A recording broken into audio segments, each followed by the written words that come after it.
In this blog, we will see how to use fonts in Flutter.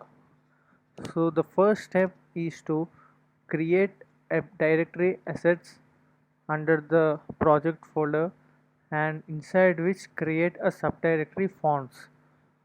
Why? Because inside assets we also create a directory for images and any other files we are trying to use in our application.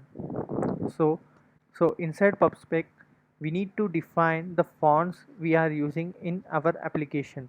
So for this tutorial, I am using a font Open Sans. You can find it in the Google Fonts, and for the free of cost, you can download it. So here I am considered two fonts here, Open Sans Bold and Regular. So you can have your own fonts and try to declare them in the same format specified by the Flutter SDK.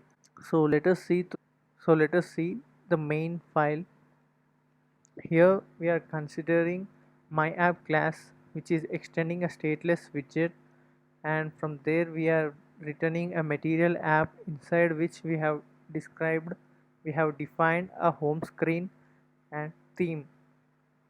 So here you can see we have defined some themes here, and I will be explaining you why I have defined the themes. So let us go through the home screen. So in the home screen I have returned a scaffold for the home screen class, and we have specified an app bar. So here in the child we have specified a text Flutter. So here you can see we have specified the font in this particular statement. So in the text we have considered style and theme of context. We have provided the context here and dot text theme dot headline 6. So what does this headline 6 do?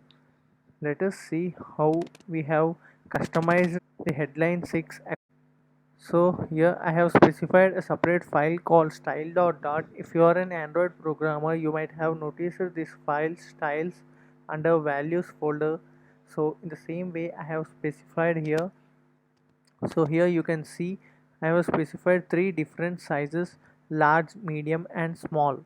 So depending upon your application requirements, you can specify the font sizes here. And here the default font we are having is Open Sans, so the name of the font. And here we are customizing headline 6, so that specified name I have provided here. You can customize the name according to your own wish. So here I have specified the font family from the name here from the string file, and font weight also I have specified, and font size I am considering medium for this example, and colors you can specify your own colors. So here we have specified all these properties, right? So whenever we want to use all these properties, we can just make sure specify this way, and we can use throughout your application on any screen. So you need not specify your font everywhere where you want to use it.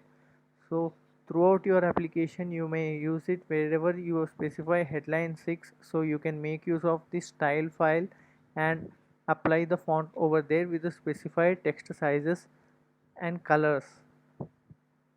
So here is the output you can see for the file here. Make the file size to be large text size and see the output. Here you can see the size has increased, and in the same way you can customize this tutorial according to your wish. And also colors we can specify. What is the use of this particular file is, as I have said previously, you need not write the font every time everywhere. You can just customize from a single place. And also it is a better practice, because if you want to change a font, you can change from a single file. You need not go everywhere and change the font there. So this is a better practice. Do follow this practice and implement fonts in your application, and the code for this tutorial is available in the description section below. And if you are facing any problem in finding the font, or making these initializations, do let me know in the comment section below. And if you like this tutorial, do like, share and subscribe to our channel for more interesting content on Flutter.